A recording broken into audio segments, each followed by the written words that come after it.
Welcome to my little homestead garden that I started at the end of April. Prior to this, I knew close to nothing about gardening.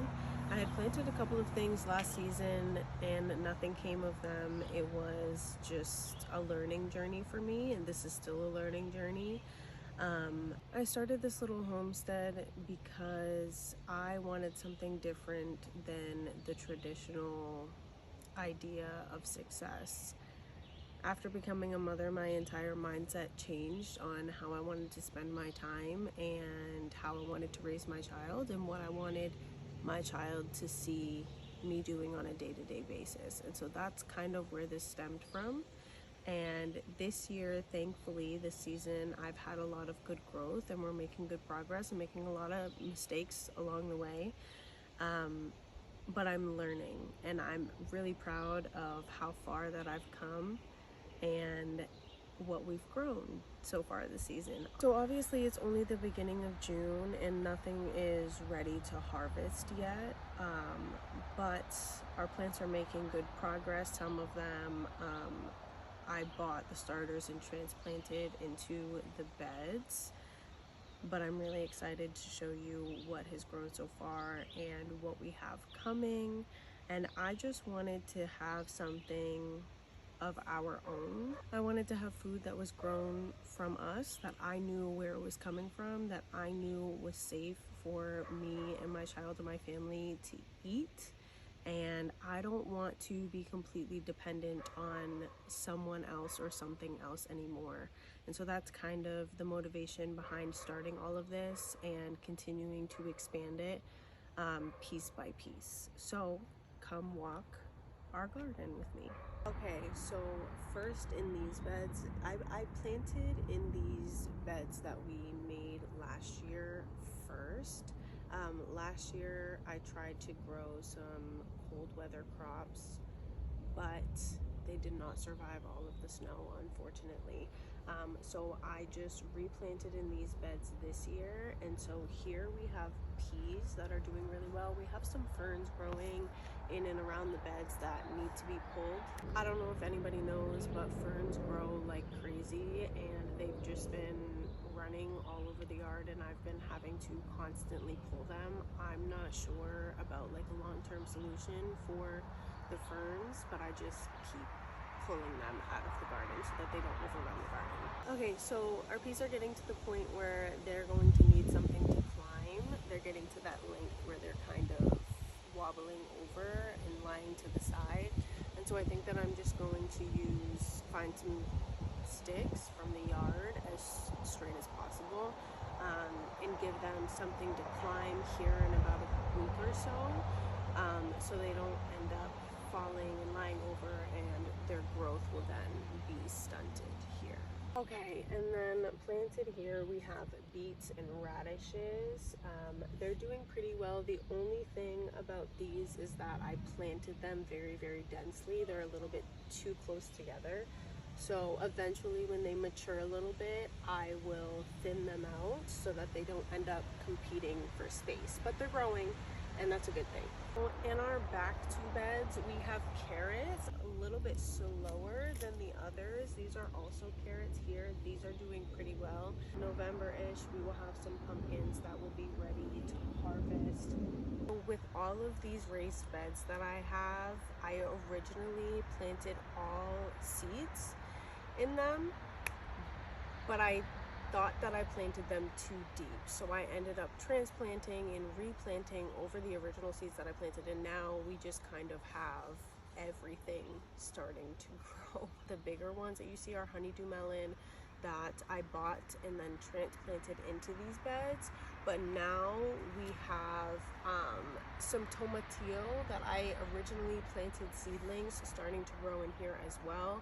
So those are sprouting in and around the honeydew melon. The issue is that honeydew melon grows really large and it's a vining crop. So we'll see when they get a little bit more mature if we can find a solution.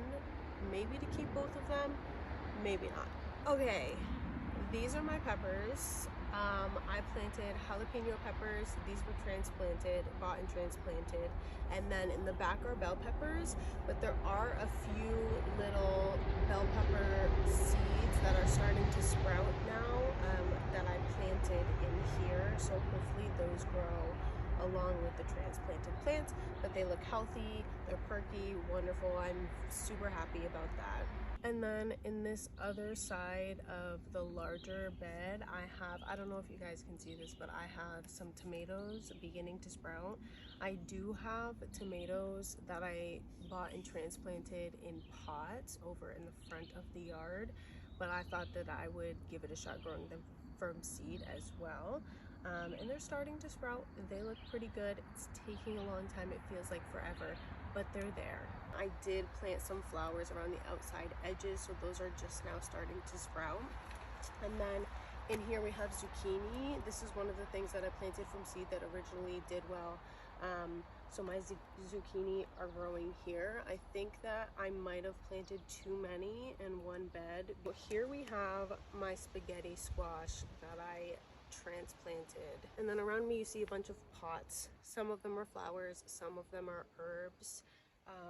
Here I have lots of basil that I planted that's doing really well. I just snipped the flowers off of these yesterday so it can continue to produce leaves.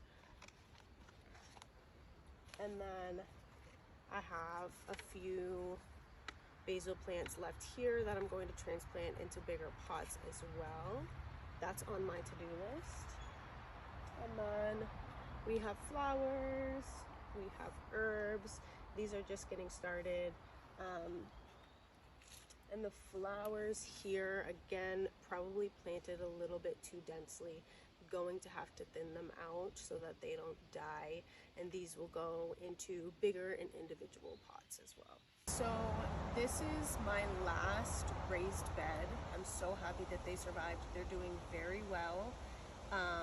Not planted evenly, but they're growing and they seem happy, so we're doing good here. And then here I have some cucumbers, we have some cabbage, we have some broccoli growing in here, and they're also doing very well. So fingers crossed, nothing drastic happens to them from this point forward. Super excited about how well this bed is doing. And then in pots here, I have lavender. That has yet to sprout, but I didn't plant this too long ago. Oh, there is a little sprout. So it's just now starting to sprout, my lavender. And then we also have some lemon balm here that again is just beginning to sprout. And then more flowers here, more herbs. We went crazy with the planting this season, so we'll see what comes of it. And so I have broccoli here, we have lettuce, we have spinach here. I have strawberries and celery behind me. And then from seed, I planted watermelon and cantaloupe that are just starting to sprout here and around the edges of the bed. But overall, everything is doing good. Some transplant shock here and there, but nothing too dire or to be super concerned about. So those are all good things. I have a couple of times put diluted fish emulsion in the beds as well as worm castings, because I just think that even though I used coconut coir, I used soil, and I also used compost. I just think that the soil originally didn't have enough nutrients in it, so I supplemented with the worm castings and the fish emulsion, and they seem to be doing better. They're happier. With my strawberries, I had a few on there, but they didn't get to ripen because chipmunks ate them all on me. So I'm working on a solution for the chipmunks so that they don't come eat all the fruit off my strawberries. But that's what I have planted for now, and I will continue updating and showing you guys what I'm learning along the way and how far these crops actually get. But I am super excited and I'm super proud of where we are today and how far that I've come, given that this is my first time actually planting to this extent, and it's my first time working with some of these crops. Last season I only planted herbs and they did pretty well. I did try to, like I said, I did try to plant some cool weather crops like carrots and things like that, but they didn't survive. So other than that, the only thing that I've kept alive are herbs. So this is a really big thing, the fact that these are still alive and doing well, and we might actually get to harvest something from them this year.